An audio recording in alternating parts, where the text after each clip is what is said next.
एक तरफ है इंडिया, जहां 300 से 600 सीसी तक की बाइक्स रोड पर स्टाइल मारती नजर आती हैं, और दूसरी तरफ है पाकिस्तान, जहां 70 और 125 सीसी वही 40 से 50 साल पुरानी बाइक्स स्टाइल के लसन लगाती नजर आती हैं। अगर आपका ताल्लुक पाकिस्तान से है और आप ये वीडियो खड़े होकर देख रहे हैं तो प्लीज बैठ जाइए, आपको जोरदार झटका लगने वाला है। तो सवाल ये है कि ऐसा क्यों है? क्या वाकई ही पाकिस्तान पीछे है या कहानी कुछ और है? पाकिस्तान हो या इंडिया, बाइक सिर्फ एक सवारी नहीं बल्कि लाखों लोगों की रोजी रोटी है। ऑफिस जाना हो, डेली कम्यूट हो या फिर हो डिलीवरी का काम, बाइक दोनों मुल्कों में बैकबोन है।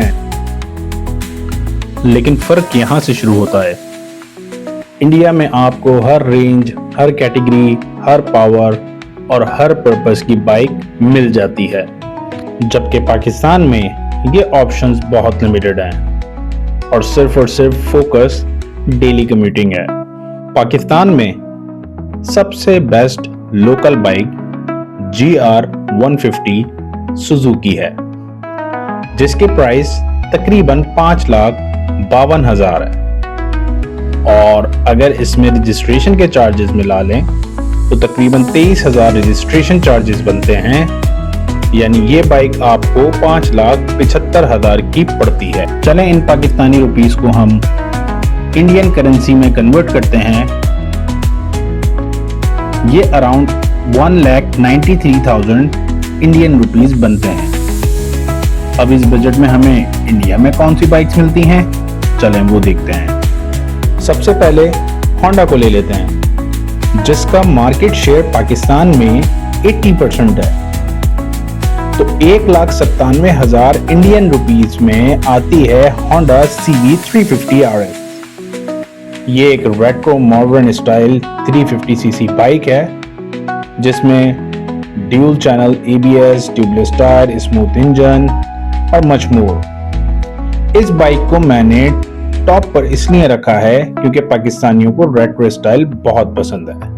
फिर आती है 1,94,000 में बजाज पल्सर NS 400Z, जिसका HP 42.41 है।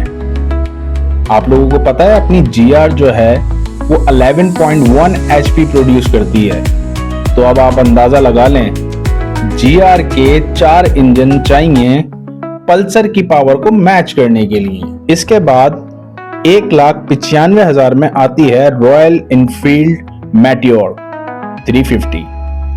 ये एक क्रूजिंग बाइक है, इसका माइलेज 40 किलोमीटर प्लस है।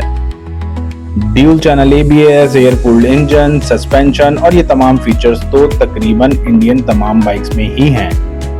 इंडिया में बड़ी बड़ी कंपनीज लोकल प्रोडक्शन करती हैं, जैसे royal Enfield, TVS motor company, Bajaj auto और KTM। इसीलिए वहां की बाइक्स अफोर्डेबल होती हैं। तो दोस्तों, पाकिस्तान के इस दौर में पीछे होने की वजह local monopoly, heavy taxes and import policies है, जबकि इंडिया में कंपटीशन ज्यादा है और प्रोडक्शन बहुत लार्ज स्केल पर होती है। इंडिया अपनी बाइक्स पूरे अफ्रीका में एक्सपोर्ट करता है, और वाकई इंडियन बाइक्स एक्सपोर्ट क्वालिटी की हैं। उम्मीद है एक दिन पाकिस्तानियों को अच्छी और सेफ सवारी नसीब हो। फिलहाल आप इस पर गुजारा करें।